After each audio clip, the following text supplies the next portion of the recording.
Hey friends, welcome back to 𝗗𝗓𝗗𝗧. If you are new here, hey, my name is Tina, and on this channel we talk about budgeting on a low income budget, real life money habits, working a 9-to-5, running a small business, and trying to get our finances together without feeling overwhelmed.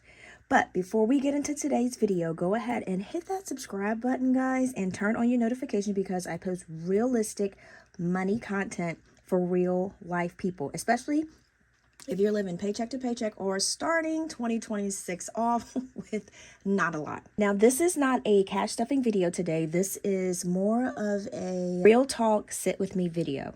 Well, I guess you're not seeing me, but these are simple things I'm personally doing in 2026 to stay financially focused.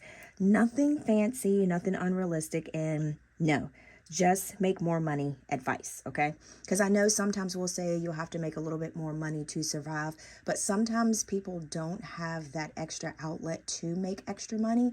So we'll just come up with some ideas. I'm just going to write these down and put those in my budget planner so I can have those to reference back for the whole year of 2026.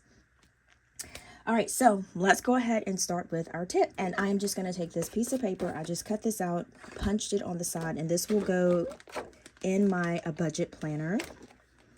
And I probably will put this, once I'm done, I probably will put this in the front of my January here, and I probably will do it there, but I'm not going to do that. We're just going to keep it right here. All right, and then I have all these color markers. These are actually Aiden's. He's got more Sharpie markers than me. All right, what color will I use? I don't know what color.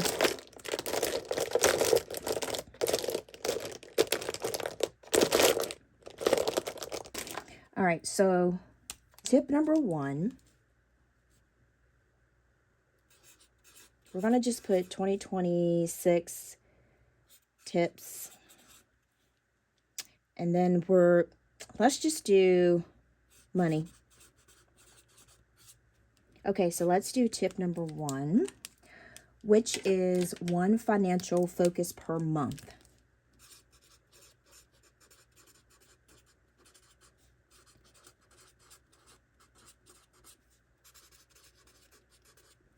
So the first thing that I'm doing in 2026 is only focusing on 1 money goal per month. So not 10, not everything at once. So I do have some goals that I have, but it's going to be one that's going to be way more important than everything else. And some examples for 1 month might be lowering my eating out, which that's going to be mine. It could be catching up on a bill for somebody, building a small emergency buffer, or just not overdrafting. So whether you're living like paycheck to paycheck or barely making it, doing everything at once leads to burnout, and we're not going to do that no more for 2026. So personally, for my eat out challenge, what I'm going to be doing is I am going to be utilizing my dining out or not savings challenge. In my last video, I'll link it in the description below. My last video, I did kind of emphasize on how I'm using this. And basically what this is like, if I don't eat out, I save $10. But I add these all at the other week. And then the money that I save from not eating out, or how much I have left if I did eat out for that day, I can put that to an emergency fund, savings, challenge. I could pay debt off or do whatever with that. So that's what my main focus is on. And I have this in my everyday spending wallet, so I can kind of pretty much keep a check on that. And not like every day, like stress myself about it, but just keep an eye on it. All right. So number 2 is going to be,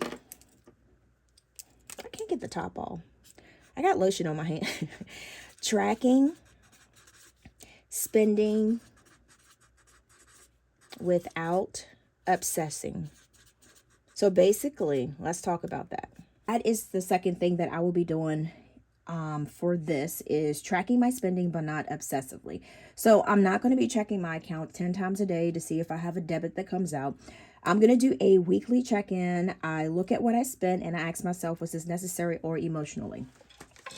So pretty much a need versus want. So like in this little book here, I just keep this with me, jot down so I'll know what I'm spending. And I check in if it's a need, or a W if it's a want.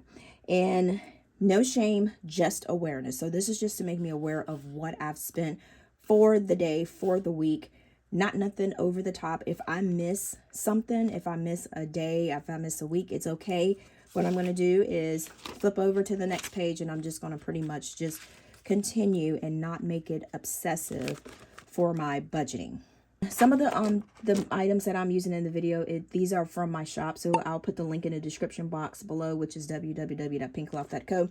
And these markers here, I don't have these in my shop. You can find these on Amazon. This is like a buttload of Sharpies. All right, let's go to number 3. We are moving on.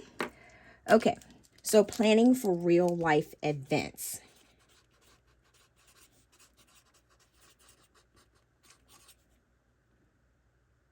Not perfect months.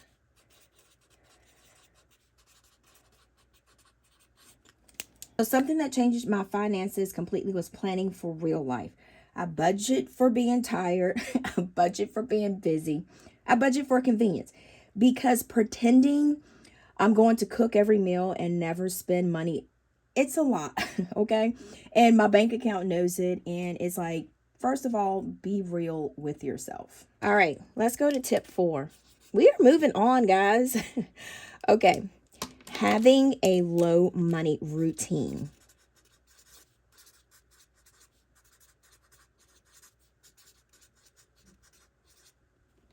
All right, so another thing I'm doing in 2026 is having a low money routine. When money is tight, don't panic. I already know what to do. So that might look like to you, no eating out, and which I'm not saying not to eat out, but it's going to be times where you're not going to be able to cook, and things are going to be, time schedule is going to be tight, and you're going to have to eat out. So that basically, you're just going to have to plan for, have money set aside for that. And no impulse shopping.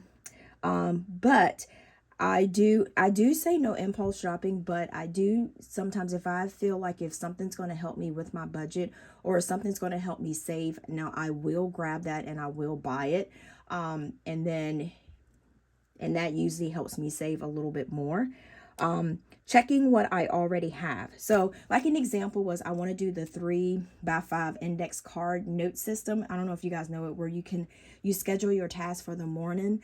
Not for the mornings, but for the months, for the weeks, and for the days. And you just use a note card system. I didn't have any note cards, so I definitely had to go get some note cards. But I already had a note card box. I was going to get another one. I was like, you already have one. So I ended up I'm just using what I have, and I will be using this. Instead of going out to buy a new note card box, this is what I have, okay?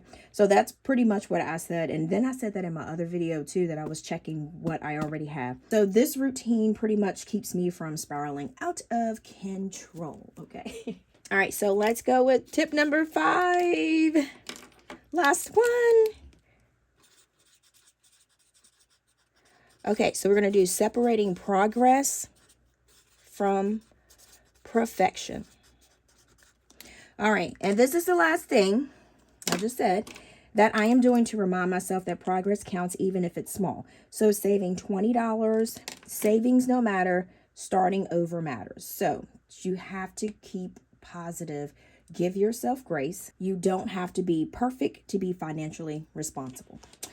All right, guys. So if you are living paycheck to paycheck, or struggling, or be like, I don't know how I'm going to get this all done, and you're trying your best, I see you, okay? You are not bad with money. You just need a system that works for your life, not someone else's, but for your life. Now, if this video did help you, give it a thumbs up. Leave me a comment and tell me one money habit you're working on in 2026. And don't forget to subscribe, because we're getting financially focused together this year. All right, guys, I'll see you in the next video. Bye, friends. And until next time, guys, peace.